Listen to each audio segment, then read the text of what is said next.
What a day. I just want to start off by sending so much love and positive vibes to everyone in Mexico City and the surrounding areas that have been affected by the earthquake down there. I just looked at the numbers and well over 40 people are dead. Awful, awful, awful. We had an earthquake last night in Los Angeles, which was a baby in comparison, but it really shook up my mom, and it's just awful. There are no words other than just awfulness. And when life, Mother Nature, the environment, the planet, when being is so hard by itself, when you have someone like Donald Trump making things worse for us, it's just infuriating. But I feel more sad than anything. I feel defeated. I feel empty today. You know, watching Donald Trump address the United Nations and hearing the words that came out of his mouth and then echoing those same words on Twitter, it's continuing to shock me. I go by the days and the weeks and the months thinking that nothing can shock me anymore, but it does. The fact that he went to this assembly room of diplomats from around the world and said that we need to potentially annihilate an entire country, and then mocking a man who is just as crazy, if not crazier than him. How does that make sense? It doesn't make sense to me, and it equally does not make sense to me that there weren't smarter people around him, which hopefully isn't that hard, unless he's totally surrounded by idiots like him. Why didn't a smarter person tell Donald Trump in that pre-written script, you cannot say that. If you say that, I will quit. That's what a smart person would say. Instead, he's surrounded by ass munchers, yes men, predominantly almost exclusively male and white, who just are resigned to his vileness. It's one thing to make a mockery of our country here, but it's another thing to potentially endanger our lives and to just say such inflammatory things. Twitter, let's say it's not real life, but today that was real life. There are some people out there who say that, you know what, we just need to rise above. When they go low, we go high. I've established this. When they go low, we get louder. And also, when they go low, I want to keep them fucking far away from me. Many people say we should unite America now. I don't want to be united with Trump people. Stay far, far away from me. I don't want to understand your thinking. I can't. How can anyone defend what he said today? And yet they do. And yet they do. Is it that they're so far in that they're afraid or just incapable of admitting they were wrong in supporting this monster? Anyways, I will talk about other things besides Donald Trump. And let me just quickly move on because he's not even worthy of my time. But it was nice to see today that James Corden apologized for taking a photo where he kissed Sean Spicer at the Emmys on Sunday. Sean Spicer, a man who just a few months ago was in the White House saying that Adolf Hitler didn't use chemical weapons on his prisoners of war at the concentration camps that he killed. If I saw Sean Spicer, I wouldn't be disrespectful to his face. If I saw Kellyanne Conway, I wouldn't be rude in her space. But I wouldn't want a fucking photo with them. If I saw Donald Trump up in my grill, I'll have a word or two to say to him, and there'll probably be something like, come mierda, pendejo, hijo de puta, desgraciado. Ay! Lo odio tanto.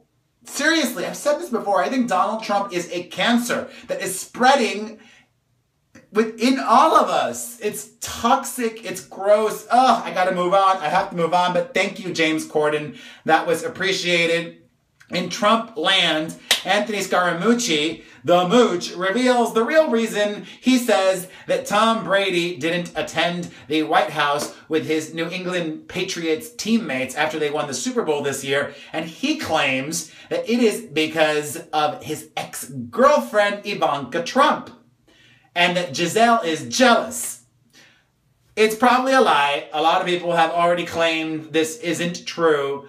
But I like that tea. Finally, sipping and spilling something juicy from the Mooch. In other news, also Trump-related, Billy Bush and his wife of 20-plus years have announced that they are separating. They were able to weather the Trump storm last night, but their marriage took such a beating that their relationship did not last. It's really unfortunate. They've been together so long. They have kids. Once again, Donald Trump being toxic, destroying everything he touches. In even more Trump-related news, this is so sickening, and not even just that, repugnant. It is an extreme sickening. The CEO of KB Homes, who also happens to be the neighbor of Kathy Griffin, got upset that either Kathy or her boyfriend filed a police report because there was some loud noise and or partying at his house after 9 p.m. So he verbally attacked Kathy hard, calling her a bald D-Y-K-E. It should be noted that Kathy shaved her head in solidarity with her sister, who was battling cancer and ultimately succumbed to the disease. And this vileness from the KB Homes CEO happened after Kathy's sister died.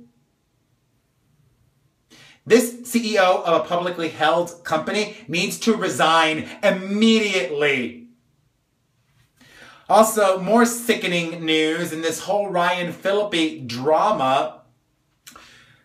If you haven't been following, Ryan Phillippe's ex-girlfriend claims that she was assaulted by him.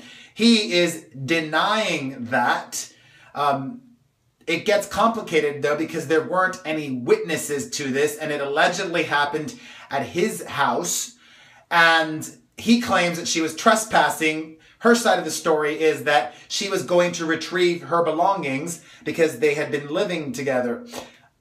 What's especially interesting to me is so many people are quick to take his side because either he's famous or they just don't believe women. And it's sad to see so many women take his side.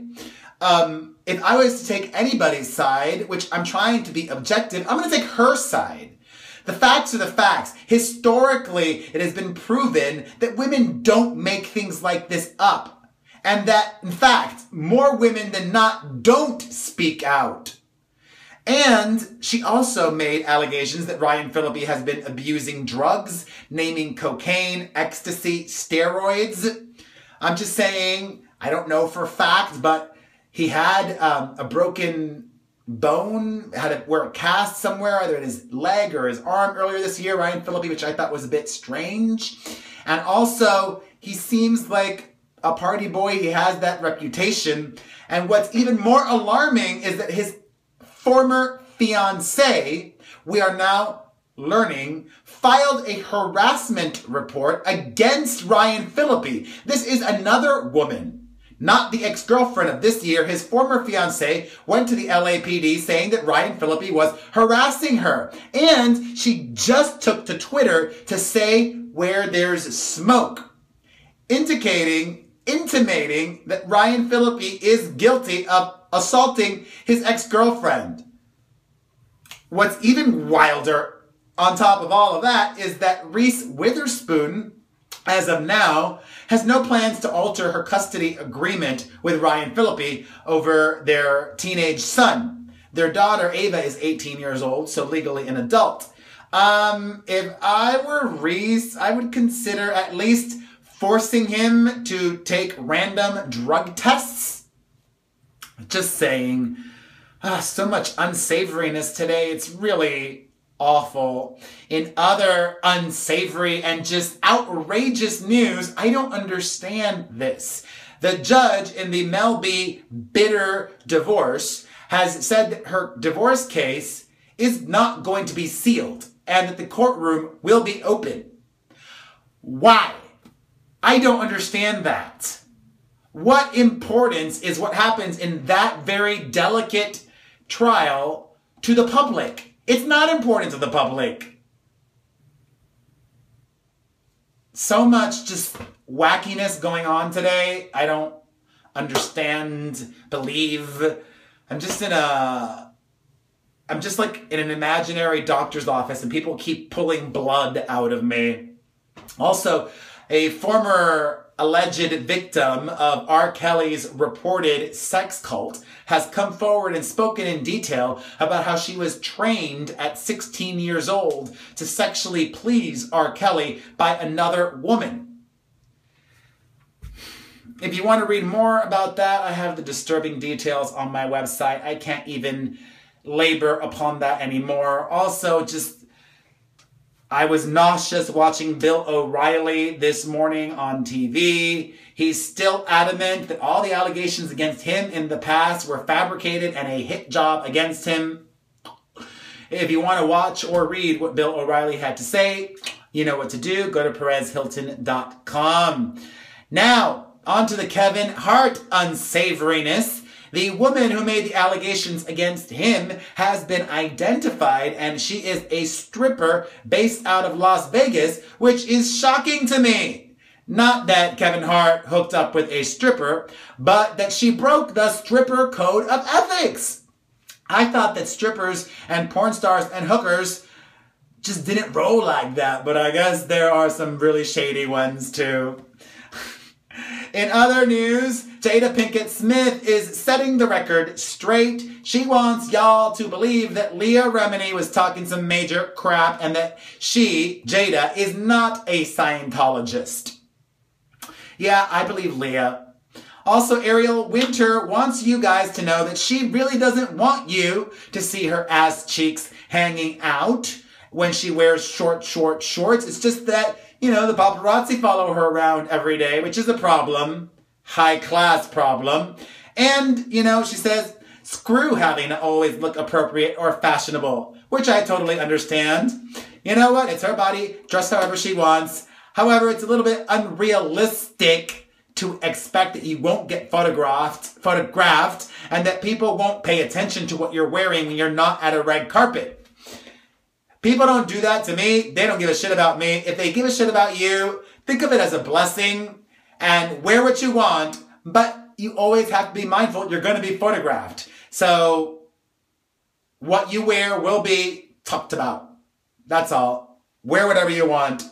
If you want to read what she had to say in detail, I've got that up on my website. Some sad couples news after 10 years and a baby together. Rachel Bilson and Hayden Christensen have called it quits, but 10 years is a long time. And I think the fact that they were able to keep their relationship really on the DL for so long helped them last as long as they did. So sad, but sending them good vibes. Also, last night was the Vh1 Hip-Hop Honors, and if you missed it, Mariah Carey was honored and given time to perform, if you want to call it that. She basically stood there while her backup dancers literally had to guide her by her hand from one part of the stage to the other.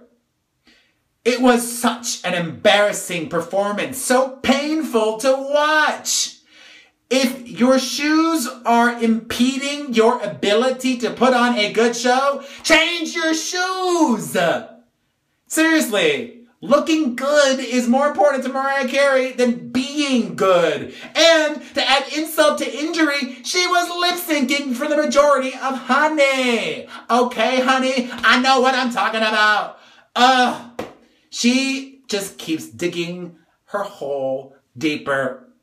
Unlike Celine Dion, who has elevated herself to legend, Mariah Carey is not a legend these days, despite all her number ones. Nearly 20 of them. Sad, embarrassing. But I want to end things on a positive note because holy fudge-ola, so much grossness today.